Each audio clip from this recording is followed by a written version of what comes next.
Hello everyone, welcome to Reading with Reference. My name is Kim Christopher. I am a reference librarian with the Haverford Township Free Library, and today, just like our other Reading with Reference videos, I have some reading recommendations to share with you. So here I have The Autumn Lands by Kurt Busiek and Benjamin Dewey. And this is just an absolutely wonderful fantasy story where it takes place in the wondrous floating city of Keneal, where a group of wizards, they are attempting a forbidden summoning spell as magic is dying in their world, and the only way to save it is by way of the champion, this mythical figure who is said to have brought magic to their world in the first place. And, well, to say the least, the spell doesn't turn out as planned. It backfires with absolutely disastrous results, shattering the city and killing many, many people. And, well, at the same time, fortunately, and perhaps unfortunately, the spell did work. It summoned the champion to their world.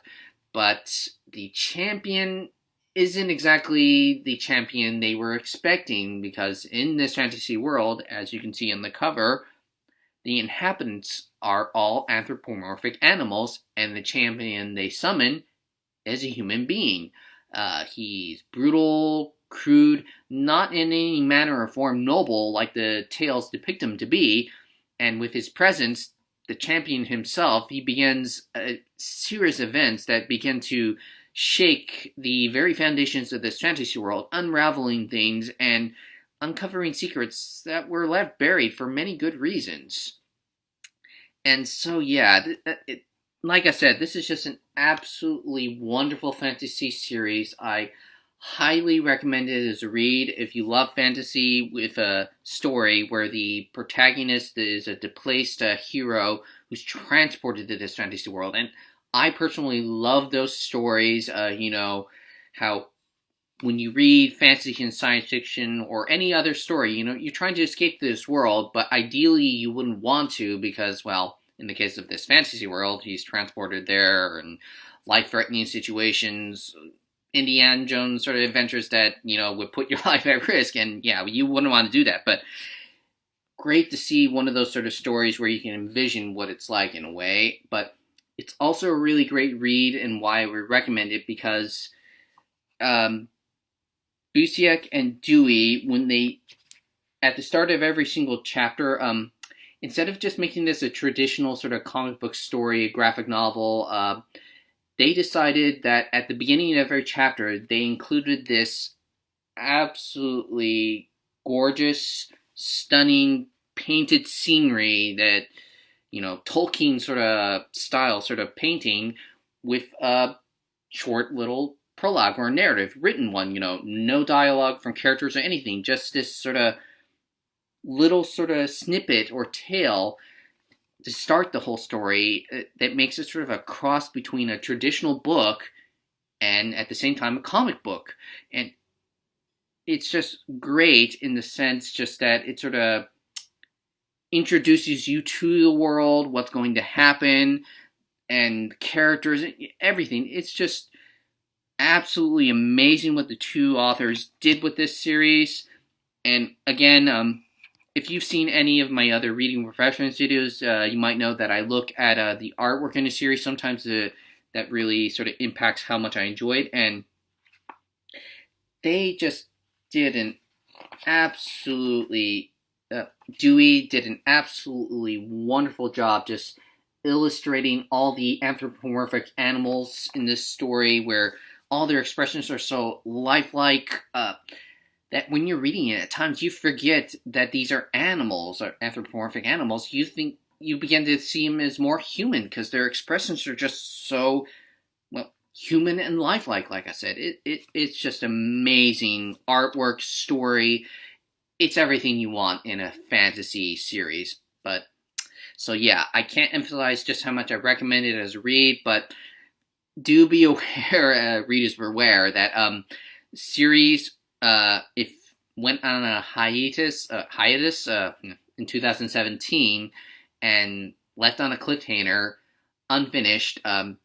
Officially, though, it says they'll continue at some point, but no word on when they'll continue it, and so, yeah, it's left me and perhaps many other readers with so many unanswered questions about this fantasy world, but once it starts resuming, all I can say is, yeah, I will start reading the series and enjoy it as much as I did the first time around, so yeah. The Autumn Lands.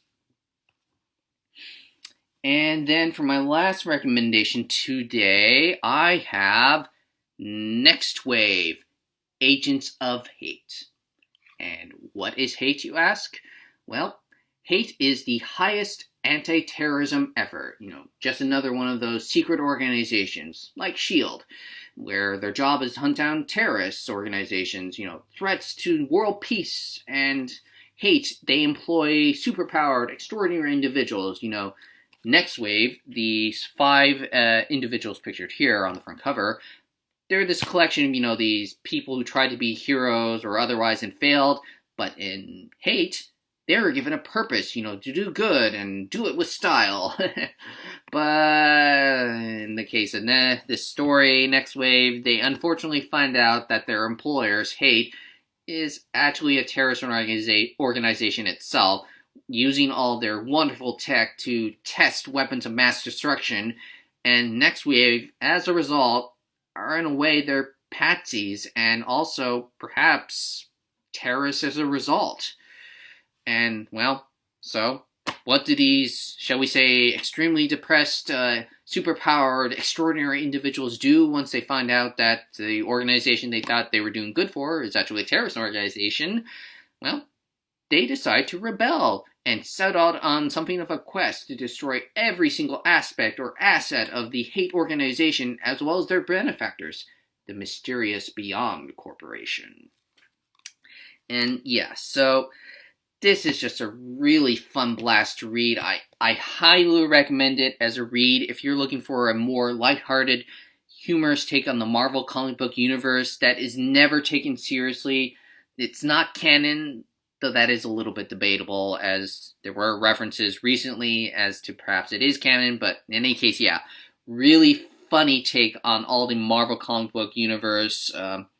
It's also a really great example, also another reason why I recommend it, of how, just like how James Gunn did with the Guardians of the Galaxy, they were there, but they were sort of minor compared to like Captain America, Iron Man, Spider-Man, all the other major heroes. They were sort of shifted to the side.